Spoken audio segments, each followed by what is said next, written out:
let's get to Money in the Bank 2023. And I believe this premium live event from the O2 Arena in London, England, has a chance, a lot like a lot of the recent WWE premium live events, whether it was Backlash, WrestleMania, Elimination Chamber, Royal Rumble, Night of Champions. WWE premium live events have been, A minus to A plus, absolutely phenomenal over the past 6 months. And I do not think Money in the Bank is going to break that chain. I believe the show will be kicking off with Io Sky, Bailey, Zelina Vega, Zoe Stark, Trish Stratus, and the man Becky Lynch in the women's Money in the Bank ladder match.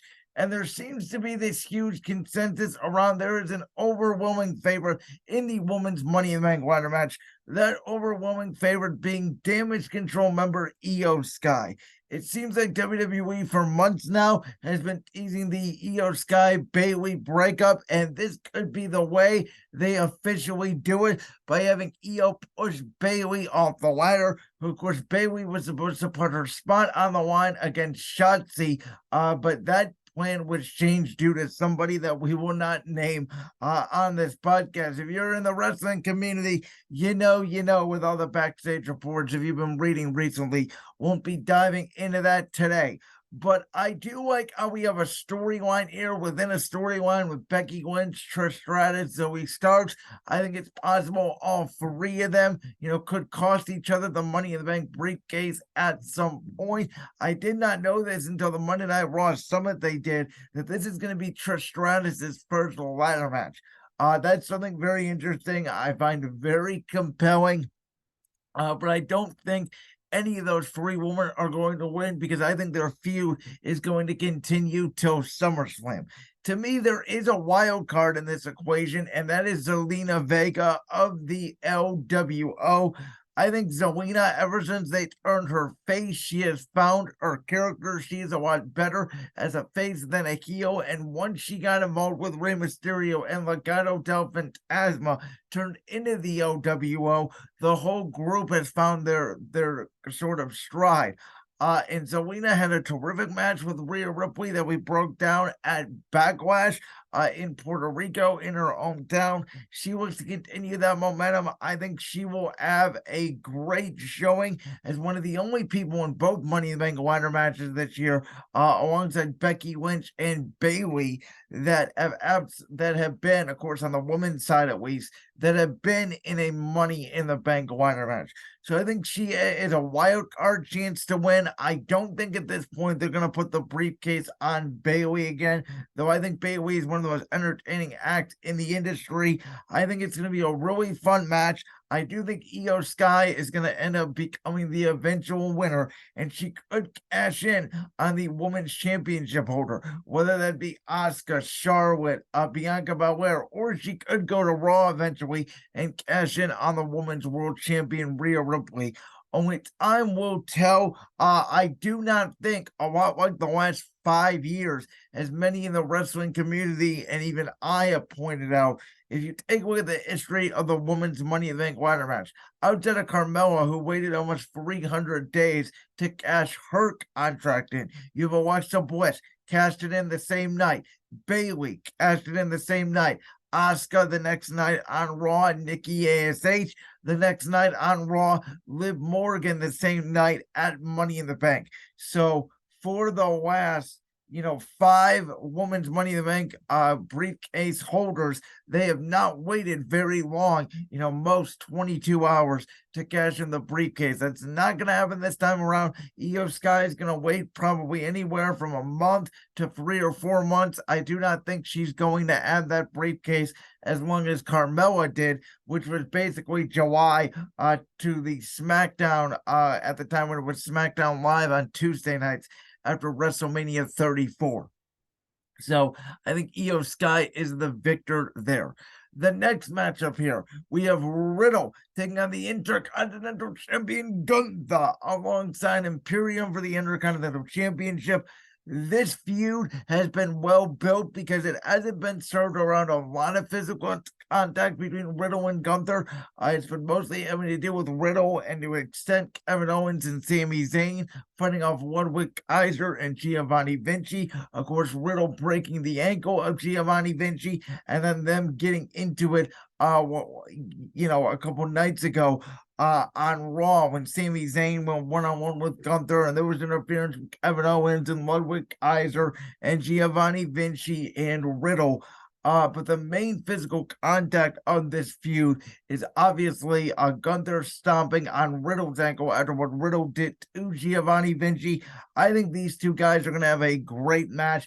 I do think Gunther is going to retain. I think Gunther is going to hold the Intercontinental Championship for a long time, maybe even a WrestleMania 40, beyond WrestleMania 40 potentially, because you need to build somebody up who is a beast, a Brock Lesnar type. It could even be Lesnar to eventually dethrone Gunther and that Intercontinental Championship.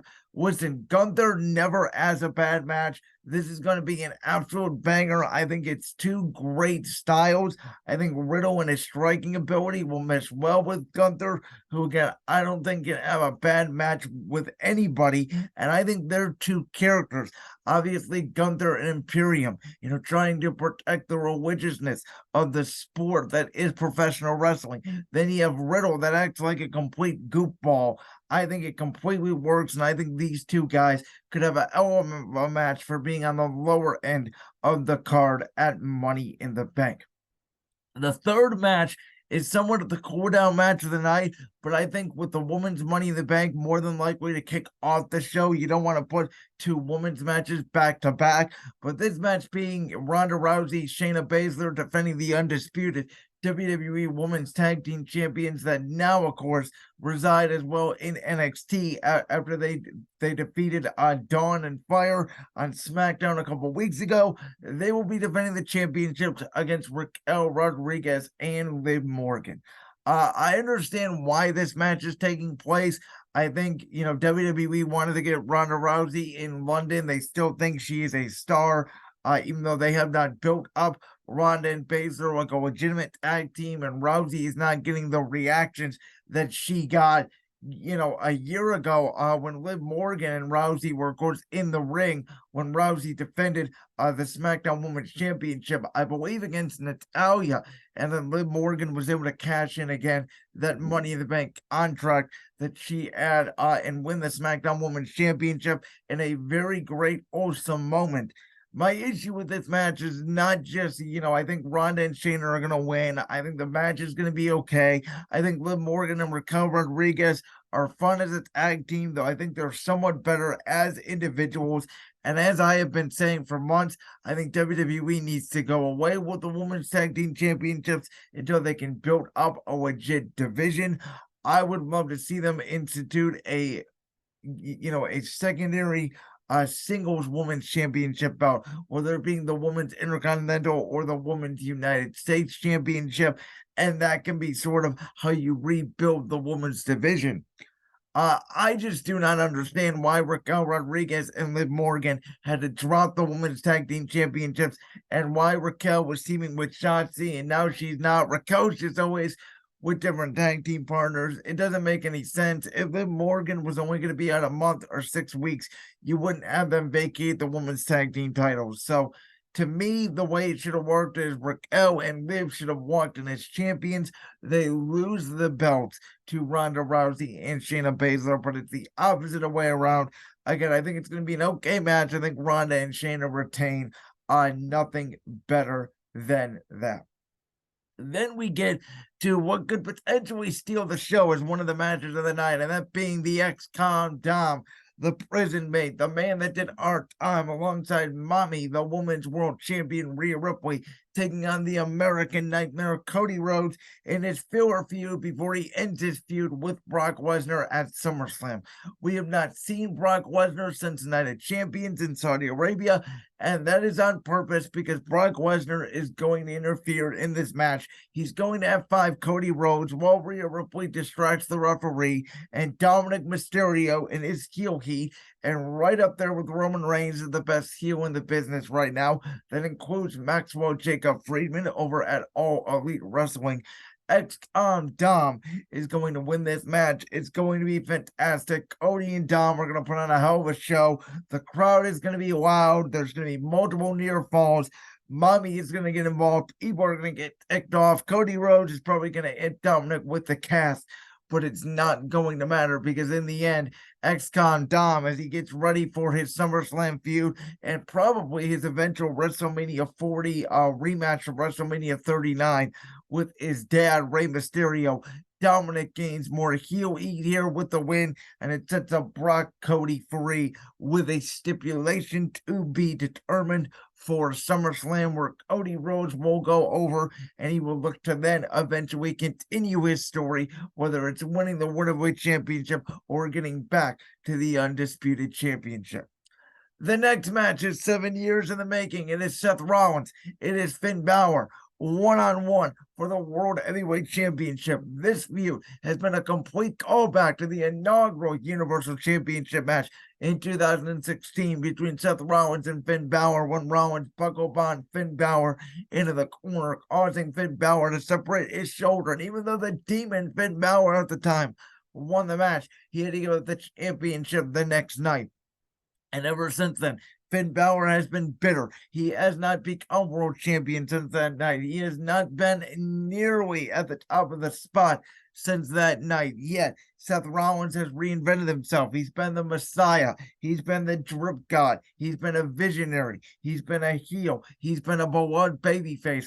And now he is the first ever inaugural new, if you will, World Heavyweight Champion. Now with the Judgment Day, and Finn Balor obviously being with the Judgment Day for over a year now, has found that re-aggression in him, and he is looking to take out Seth Rollins like he did when he attacked Rollins in my hometown of Cleveland 2 weeks ago on Raw, which I was there. I had an absolute blast. And WWE is once again proving why they are the best wrestling show on the planet. We've seen Seth Rollins and Finn Balor wrestle many times.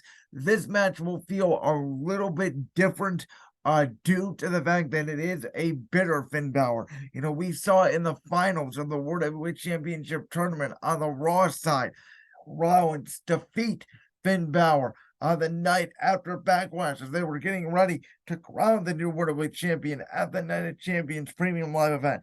Ever since then, Finn Balor has gone from basically just a normal heel to a ruthless heel, and he has this new attitude, and he's hoping that he can finally defeat Seth Rollins, because he hasn't defeated Seth Rollins, and they've gone one-on-one in many encounters, but he hasn't defeated Seth Rollins since that night in 2016. I think Balor will once again fail. I don't think that they want to outshot the new World Heavyweight Championship onto Finn just yet.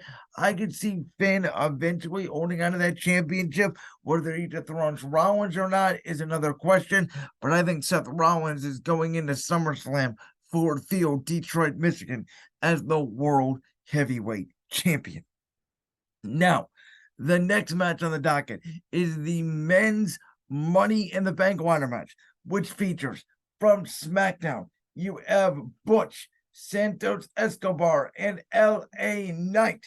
And then from Monday Night Raw, we have Damian Priest, Shinsuke Nakamura, Ricochet, and Logan Paul, the Maverick, the social media megastar, who a lot of people, including myself, when he first debuted, did not think Logan Paul would be a terrific professional wrestler, and yet every time Logan Paul has entered a squared circle, he has put in a hell of a match, whether it's been with Miz, Roman Reigns, Seth Rollins, you name it. I think Logan Paul and Ricochet, who again is in this Money in the Bank for some great eye-flying spots, I think they will have another terrific, awesome eye-flying spot that we see them duplicate what they did at the Royal Rumble. I think Shinsuke Nakamura is a really interesting story, and he's really good in ladder matches, though I don't think he's going to win. Same thing with Santos Escobar, and same thing with Butch for the hometown in London. I think Damian Priest being a little bit of a bigger size man, because most of these men in these matches are sort of smaller guys. I do like that. And I think Priest is somewhat of a dark horse to win this match. But we all know who's probably going to win this match. If it's not Damian Priest, and it's probably not going to be Logan Paul, unless WWE wants Logan Paul to continue the feud with Seth Rollins, which of course he lost at WrestleMania, and have him cash in on Rollins and the Money in the Bank contract. That would be somewhat interesting. But we all know the megastar LA Knight, yeah, who the crowd is way over with, who has been fast-tracked to stardom, will grab the Money in the Bank briefcase like I predicted the night after WrestleMania, and LA Knight, yeah, will go on and become the new World Heavyweight Champion by cashing in on Seth Rollins at some point, whether it's at SummerSlam or a little bit after. If they want to do it on an episode of Raw, LA Knight will then move to Monday Night Raw, and he will become the #1 heel on the Raw roster. Because pretty much right now, Theory is sort of, when Roman's not there, Theory is the #1 heel on SmackDown again. When Roman is not there, when Solo is not there, I don't think there's a lot of room for LA Knight right now on SmackDown. I think with Raw, a 3-hour show, you need more entertaining acts. And while Gunther is there, and while the Judgment Day is there and doing their things in a group setting, LA Knight can be the #1 singles heel on Monday Night Raw, and an LA Knight Seth Rollins feud. Sign me up. So that is my booking prediction there, is LA Knight, yeah, with that Rock Stone Cold style, will win the Money in the Bank men's ladder match in London. And then we get to the Bloodline Civil War. As I said a couple weeks ago, as we've been breaking down this Bloodline story on the podcast, what else is there to say? Roman Reigns, Solo Sikoa versus the Usos in a Bloodline Civil War tag team match. The biggest question when it comes to this match, who turns on who? And who gets the fall? Does Solo Sikoa wind up turning on Roman Reigns? Do we get Jey Uso versus Roman Reigns one-on-one at SummerSlam? The match 3 years in the making. Is that your main event of SummerSlam?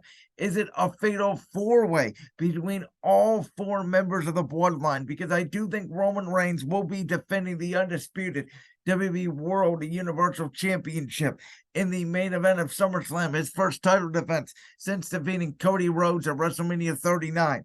I do think it will involve a member of the Bloodline. Will it involve all 3 in the match? Will they get involved?